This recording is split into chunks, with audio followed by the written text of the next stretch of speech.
Nikki Wagner. Thank you very much, Mr Speaker. I rise to speak to this Kaipara District Council validation of rates and other matters bill as well, and I would like to thank the MP Mike Sabin for bringing this to the House. As we've heard from the member who's just sat down, this is a mess. It is a really difficult situation, and I think Mike has worked through this bill intelligently and professionally, and I do appreciate the work that he has done.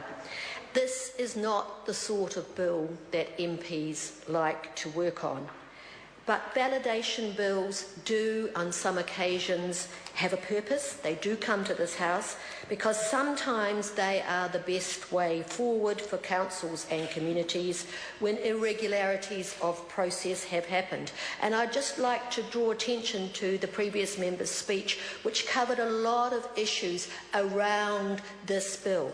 But a lot of those issues are out of scope. This bill only deals with the irregularities around rate paying.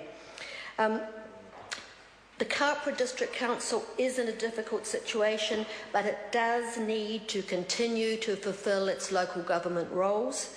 It needs to be able to deliver the services for the 12,000 constituents who have continued to pay their rates.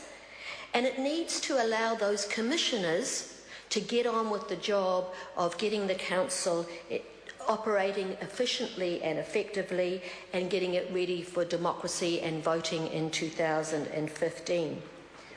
We have been told that this is about irregularities in rates which the council is seeking to validate could have been struck correctly.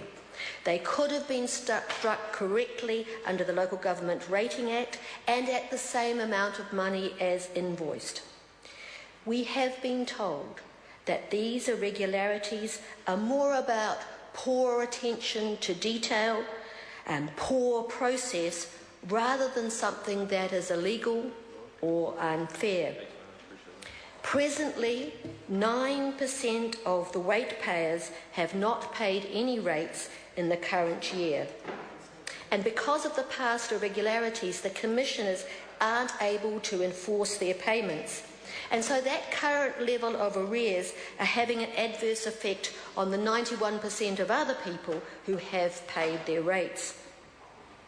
To minimise the financial impact of that high level of rate arrears, the commissioners have instructed staff to operate within the current level of debt, and to achieve that end, services and capital works which normally would have been spent have been cut by $3 million, which in the long term is detrimental to the community. So these issues need to be resolved, and they need to be resolved quickly, because the longer the rates are not paid, the more difficult it is to provide the services for those paid up ratepayers. And further, non-payment of rates will also result in higher interest costs, directly adding unnecessary and unaffordable costs to all of the district ratepayers. So, in summary, this bill will support the 12,000 law-abiding citizens in Kaipara and bring certainty and closure to a number of irregularities over the past 7 years. The Kaipara District Council acknowledges those numbers of irregularities and that they occurred in the way that they set rates, and this bill is about fixing that.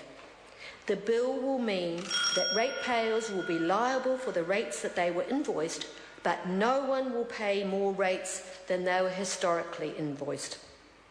Now, as well as the rating irregularities, the Council presided over the controversial Mangawai sewage scheme and an increased number of debt, and that's what the member has just been talking about.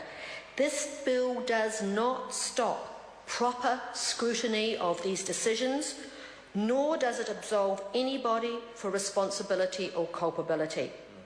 The bill does not impinge on any of the several inquiries that are underway.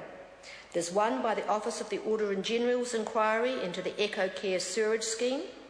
It doesn't impinge on the independent inquiry into the auditor, and it doesn't impinge on the Commissioner's inquiry into matters aside from the above, including actions of the former CEO. So this bill is about fixing irregularities and does not affect the scope of other issues that can be dealt with. I commend this bill to the House. Phil Twyford. Thank you, Mr. Speaker.